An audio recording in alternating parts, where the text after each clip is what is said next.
할렐루야.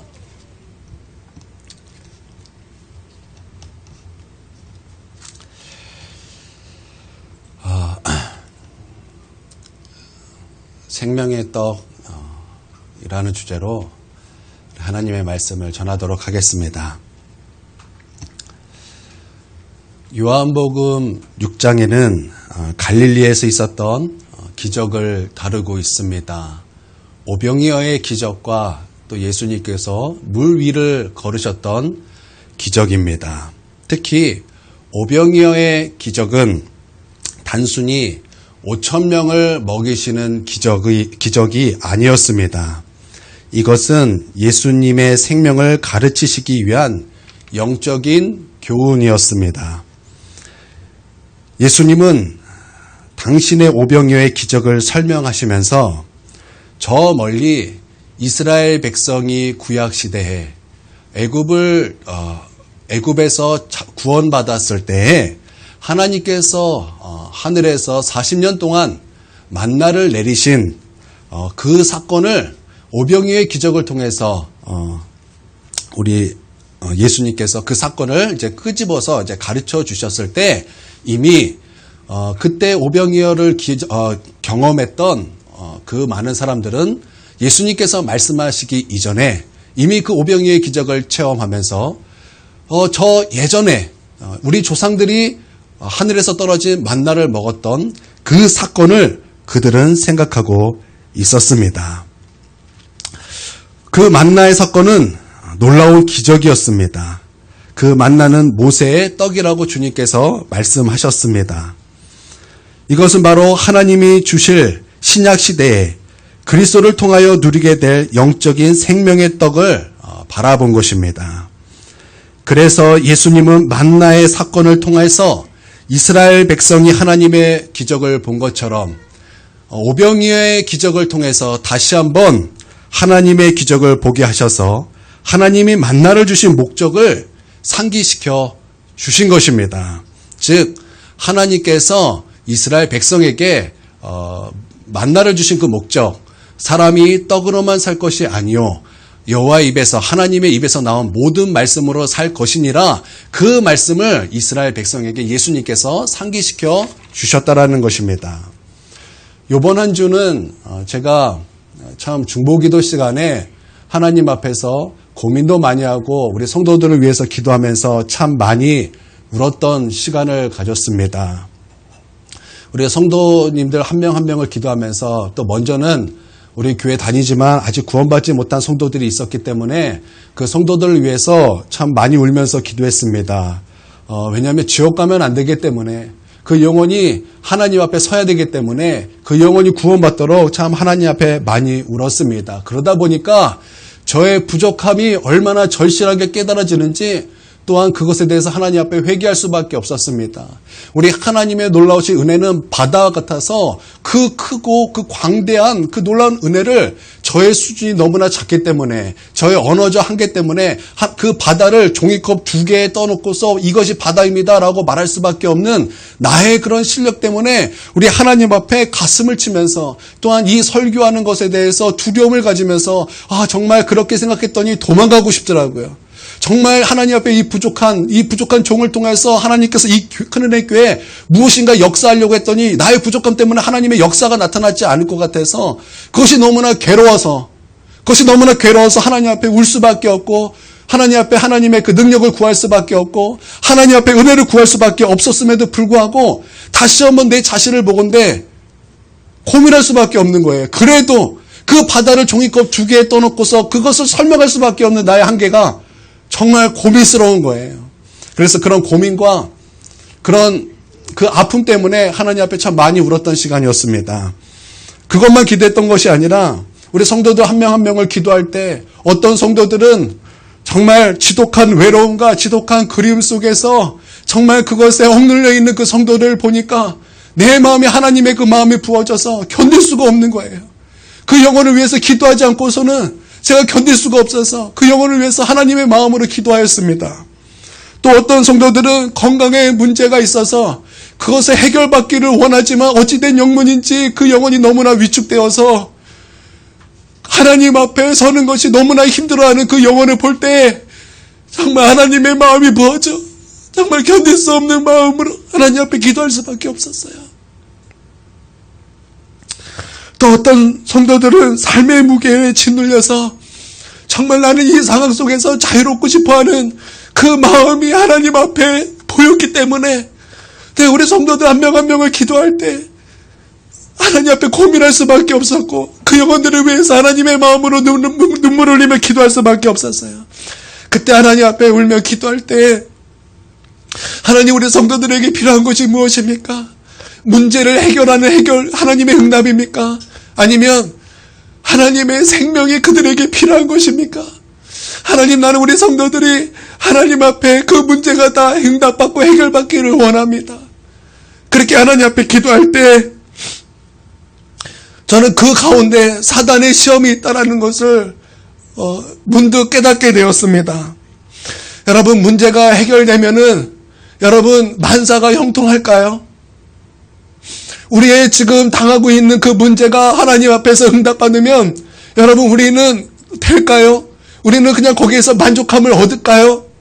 아니요, 그러지 않을 것 같아요. 왜냐면요, 우리의 인생은 문제밖에 없는 인생이기 때문입니다. 이 문제가 해결되면은 될 것 같았는데 이 문제가 해결되니까 또 다른 문제가 찾아오고 또 그 문제가 해결되니까 또 다른 문제가 찾아오고 결국은 인생은 문제투성이밖에 없었다라는 거예요. 그런데 우리가 그 문제의 응답만을 바라보면 우리의 인생에 우리의 신앙이 하나님의 그 기도 응답에만 초점이 맞춰져서 그것이 우리의 신앙의 전부가 될 수 있다라는 그런 사단의 유혹이 있다라는 것을 제가 깨닫게 되었습니다. 만나의 교훈이 무엇입니까? 사람이 떡으로만 살 것이 아니요 여호와 입에서 나오는 모든 말씀으로 살 것이니라. 이게 하나님께서 만나를 주신 목적이라고 말씀하셨습니다. 그런데 예수님께서 이 만나를 주신 그 목적을 어떻게 사용하는지 구체적으로 우리 가운데 보여주시는 말씀이 있습니다. 여러분, 그 말씀은 마태복음 4장에 있는 말씀인데 사단이 예수님에게 시험하는 그 내용의 말씀입니다. 악한 마귀가 40일 동안 금식하셨던 예수님에게 찾아오셨습니다. 그리고 나서 첫 번째 했던 그 시험이 어떤 시험이었습니까? 돌이 떡이 돼서 떡을 먹게 하라는 것입니다. 그런데 여러분, 40일 동안 금식하셔서 줄이셨던 예수님에게 가장 필요한 것이 무엇이었습니까? 무엇이 그 배고픔을 해결할 수 있겠습니까? 떡 아니겠습니까? 밥이 아니겠습니까? 빵이 아니겠습니까? 먹는 것이 아니겠습니까?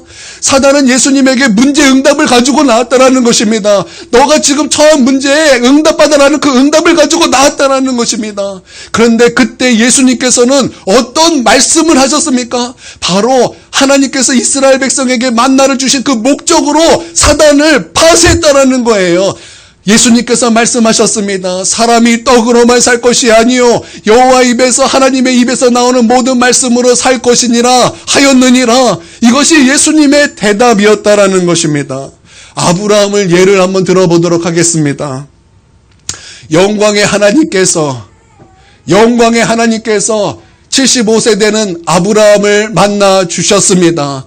아브라함을 만나 주실 때 영광의 하나님께서 아브라함에게 이렇게 말씀하셨습니다. 아브라함아, 너는 고향을 떠나라, 친척을 떠나라, 아비집을 떠나라, 내가 너로 큰 민족을 이루게 하리라. 그렇게 하나님께서 말씀하셨다라는 것입니다. 아니, 하나님께서 큰 민족을 이루게 하시려면 먼저 그 아브라함에게 응답해야 되실 것은 무엇입니까? 자녀가 없던 아브라함에게 먼저 응답해야 될 것은 아들을 주시는 거죠. 근데 해괴망측하게 우리 하나님께서는 지금 무엇을 말씀하는 것입니까? 여러분, 이것은 합리성과 맞지 않습니다. 이해할래도 이해할 수 없는 하나님의 말씀이라는 것입니다. 그런데 놀랍게도 아브라함은 여러분 그 하나님의 해괴망측한 그 말씀 앞에 어떻게 반응하였습니까? 그는 순종하여 하나님의 말씀을 따라서 어디로 가야 될지 모르는데 그냥 떠났다라는 것입니다. 하나님께서 먼 훗날 히브리서에 그 아브라함의 믿음에 대해서 주석을 달기를 이렇게 말씀하셨어요.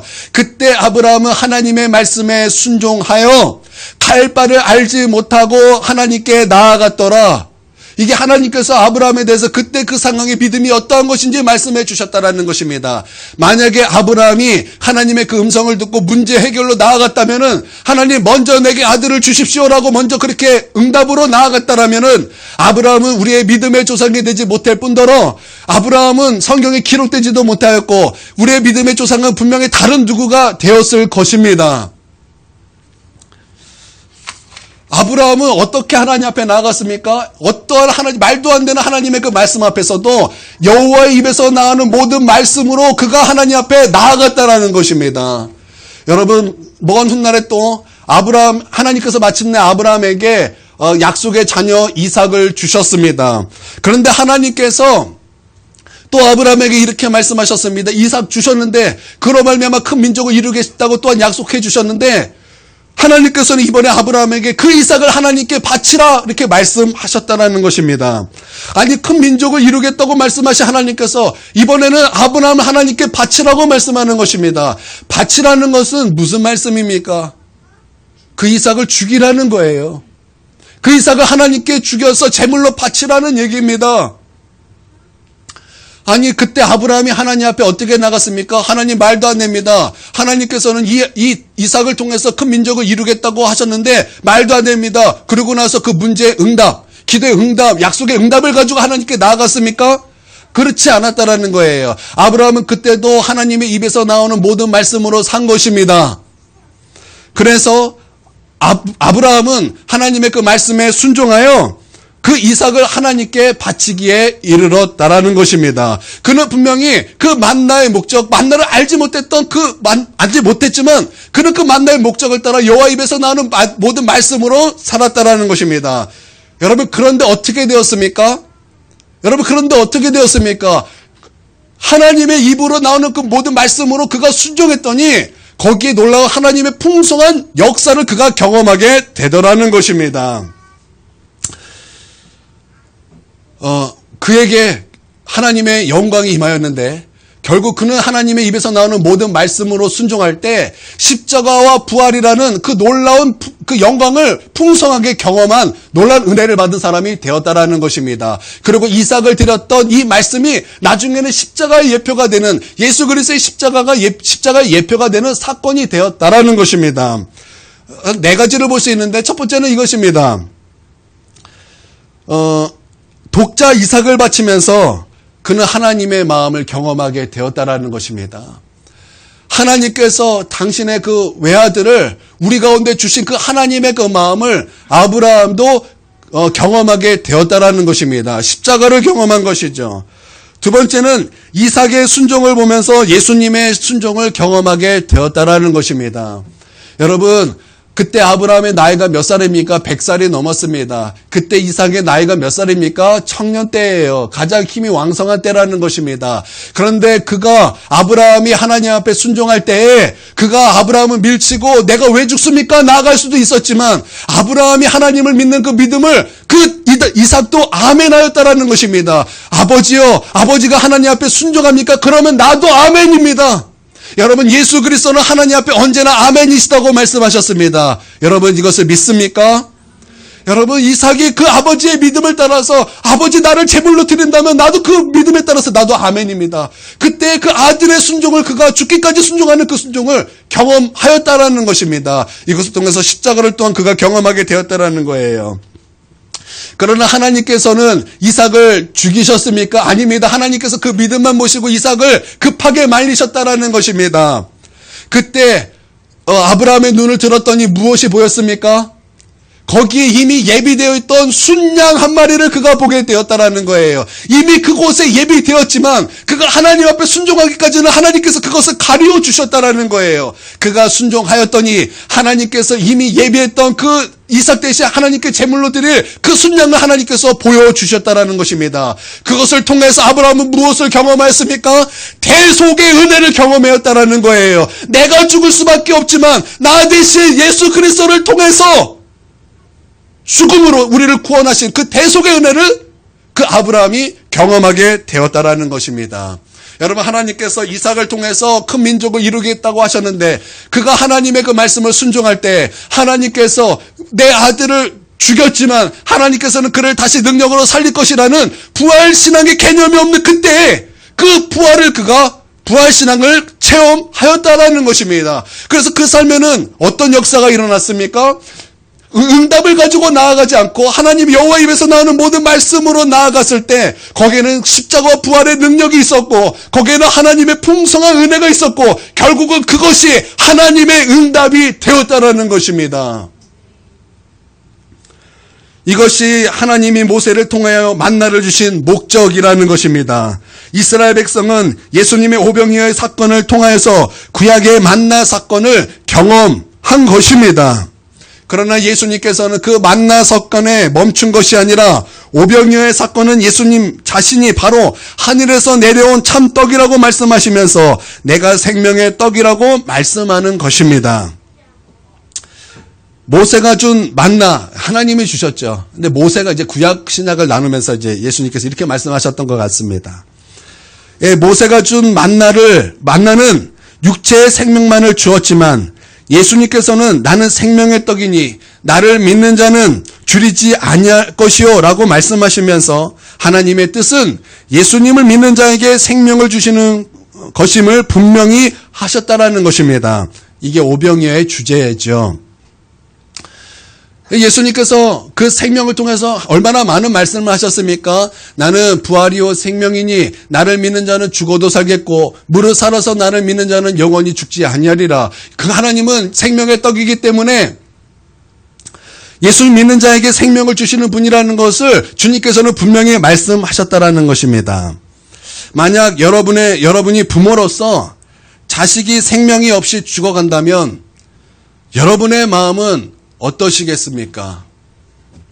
더욱이 그 자식이 양식이 없어 굶어 죽어간다는 것을 본다면 여러분의 마음은 어떠시겠습니까? 명성교회 김서만 목사님이 개척 당시에 큰아들이었던 것 같은데 개척하니까 얼마나 힘듭니까? 그 시대가 지금 시대가 아니잖아요. 얼마나 힘들었는지 그 자녀가 영양식조로 죽게 되었습니다. 여러분 그 아버지의 마음은 어떻겠습니까? 너무나 가난해서 너무나 힘들어서 자기 자녀에게 먹을 게 없는 거예요. 어디 도와달라고 손을 내밀 데가 없는 거예요. 그렇게 그 자녀가 영양식조로 죽어갈 때 그 아들을 끊어 안으면서 여러분 그 아비가 느끼는 그 마음이 어떠하겠습니까? 그 찢어지는 그 마음이 어떠하겠습니까? 여러분 그런데 성경에 그런 마음을 가졌던 선지자가 있습니다. 예레미야 선지자입니다. 예레미야 선지자는 하나님의 마음을 품고 목자 없는 양 같은 그 하나님의 그 백성들을 볼 때마다 그 마음이 찢어져 견딜 수가 없어서 우리 하나님 앞에 범죄한 하나님의 백성이지만 그럼에도 불구하고 하나님께서 그 백성들을 구원해 주시라고 그 백성을 살려달라고 얼마나 하나님 앞에 많이 울은 그런 선지자입니까? 그래서 그 예레미야 선지자의 별명을 눈물의 선지자라고 여러분 그렇게 별명을 붙이지 않았겠습니까? 그런데 이 땅에 오신 예수 그리스도의 별명이 무엇인지 아십니까? 바로 그런 예레미야의 선지자처럼 예레미야라고 그 사람들이 예수님에게 별명을 붙여주었다라는 것입니다. 왜 그렇습니까? 바로 우리 예수님께서 우리를 보실 때 그렇게 보셨다라는 거예요. 목자 없는 양 같아서 방황하는 우리를 볼 때마다 그 하나님의 그 백성들의 그 아픔을 보시고 눈물을 흘리면서 아파하시면서 그것이 한두 번이 아니라 그 예수님의 그 일상생활에서 그들 볼 수 있었던 주님의 그 마음이었다라는 것입니다. 육체의 생명은 있지만 영혼의 생명이 없어서 죽어가는 당신의 백성들을 향해서 너무나 불쌍하고 너무나 그 국률의 마음 때문에 견딜 수 없어서 울 수밖에 없는 주님의 마음이 있었다라는 것입니다. 그래서 예수님께서는 십자가에 죽으러 가실 때 그래서 겟세마네 동산에 올라가서 거기서 고통스럽게 기도하시러 가실 때 주님은 찬미하며 올라가셨다 이렇게 말씀하고 있습니다. 왜 그렇습니까? 왜 그 십자가의 고통을 당하는 걸 알고 있는 그때에 내가 이제 고통당하러 가는 그때에 주님 왜 찬미하셨겠습니까? 이유는 단 한 가지입니다. 내가 저 십자가에서 죽어야만 거기서 십자가에서 내 살을 지키고 내 피를 쏟아야만 그 생명이 흘러서 그 생명을 믿는 자는 영원히 죽지 않은 놀라운 하나님의 생명을 받게 된다는 것이, 그것이 너무나 기쁜 거예요. 그 십자가 고통은 괴롭고 힘들지만 그것보다 더 우리를 살리고자 하셨던 그 주님의 그 마음이 더 기쁘셨다는 것입니다. 주님은 그 십자가를 치러 감난산으로 올라가실 때 주님은 그 십자가보다 거기서 이 휘랑이 구원받는 것을 더 기뻐하셨다는 거예요. 거기는 내가 거기서 예수님을 믿고 구원받는 것을 생각하시면서 더 주님께서는 기뻐하셨다는 것입니다. 이것이 주님의 마음이죠. 그래서 주님은 생명의 떡으로 오셨다, 그렇게 말씀하신 것입니다.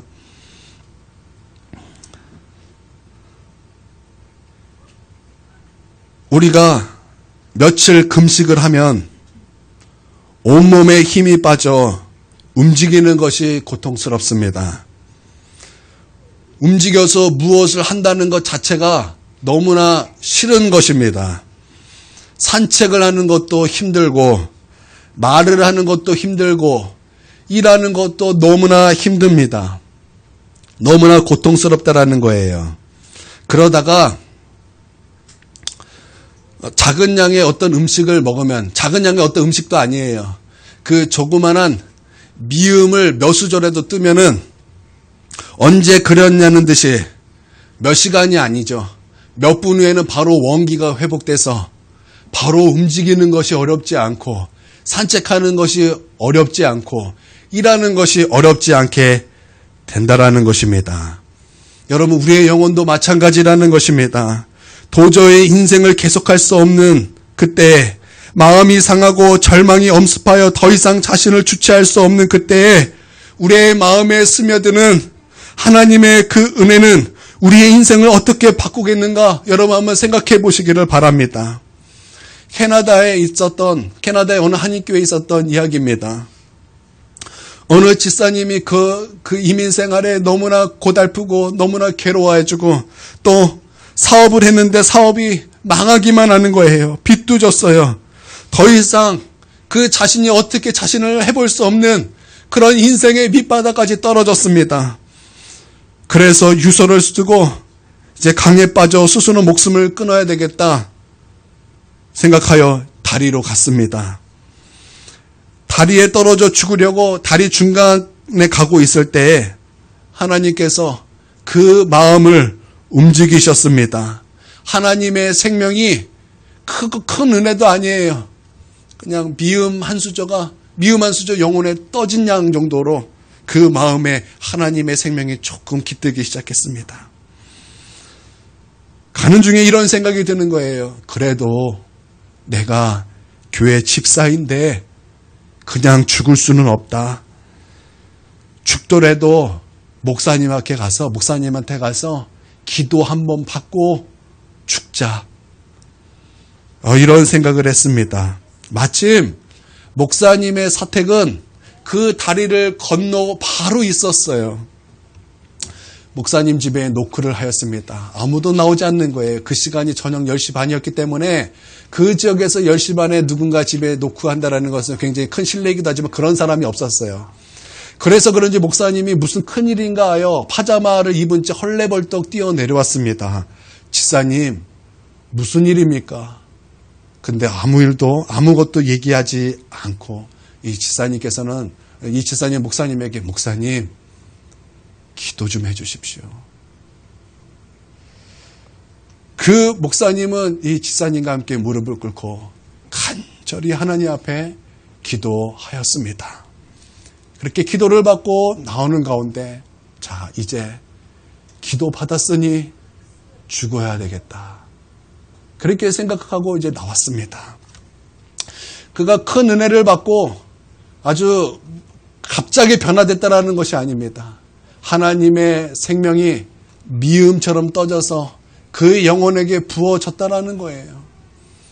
그가 죽음을 생각하고 주머니를 뒤져봤더니 주머니에 하나는 유서가 있고 또 한편에는 봤더니 종이 쪼가리가 있는데 봤더니 복권인 거예요. 그래서 그 복권을 쫙 봤더니 발표일이 내일인 거예요. 그래서 뭐 죽을 건데 뭐 죽은 거 급한 것도 아니고 내일 이거 맞춰놔보고 죽자. 그런 생각이 그 마음속에 들더라는 것입니다. 그래서 집에 가서 아주 푹 자고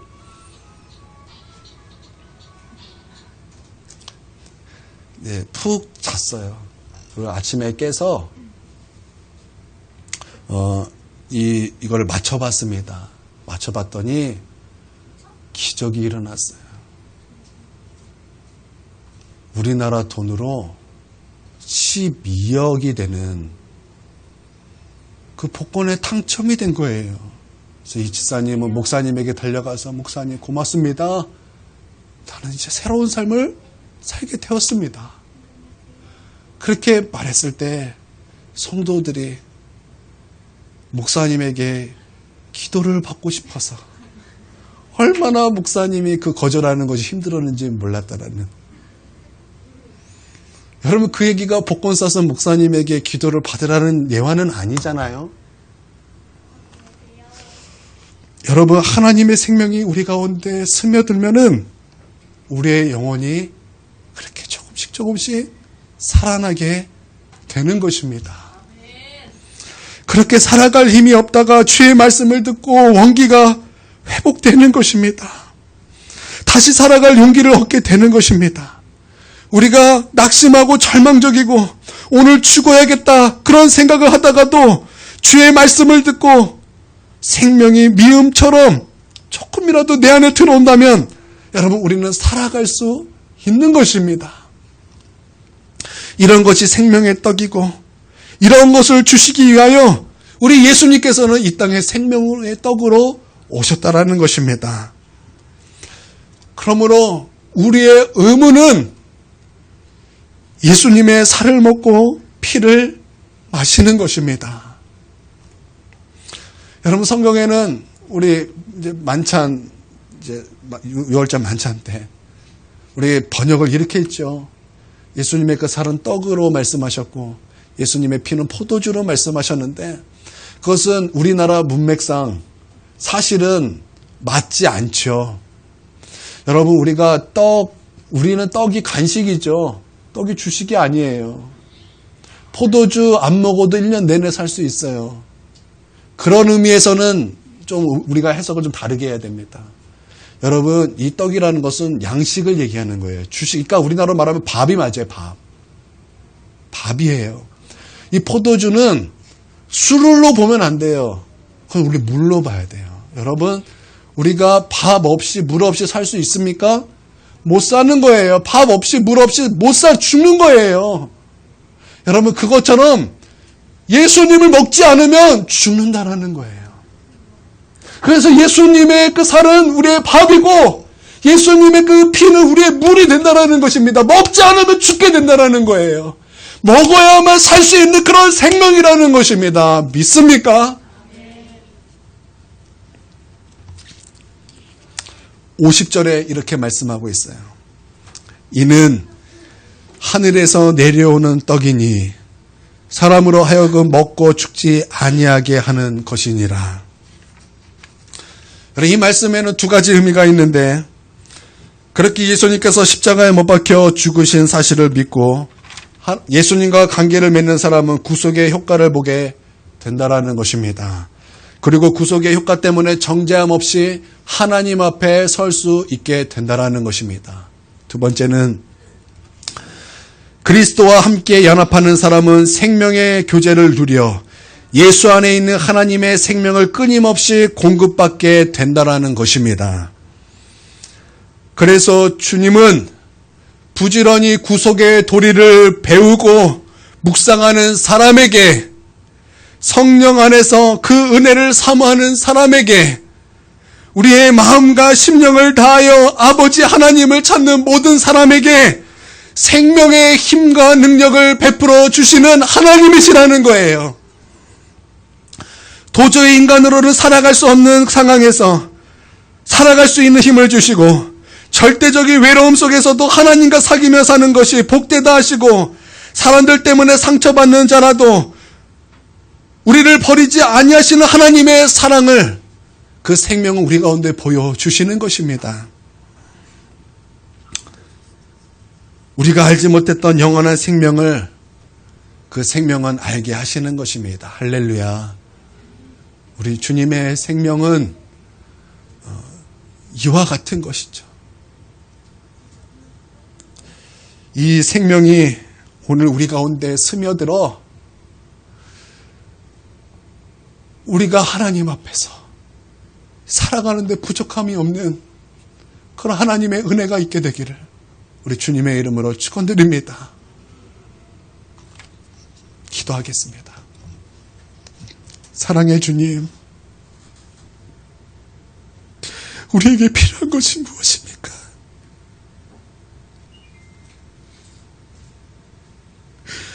우리에게 필요한 것이 무엇입니까, 하나님? 우리 예수님의 생명이 필요하오니 오늘도 주님의 생명을 우리 가운데 스며들게 하시고 우리로 살아갈 수 있는 힘을 부어 주시옵소서. 그리하여 예수 그리스도가 우리 가운데 생명의 떡이심을 우리가 믿고 우리 하나님께서 부어주시는 그 생명 가운데 살아갈 수 있도록 주여 오늘도 우리 가운데 은혜를 베풀어 주시옵소서.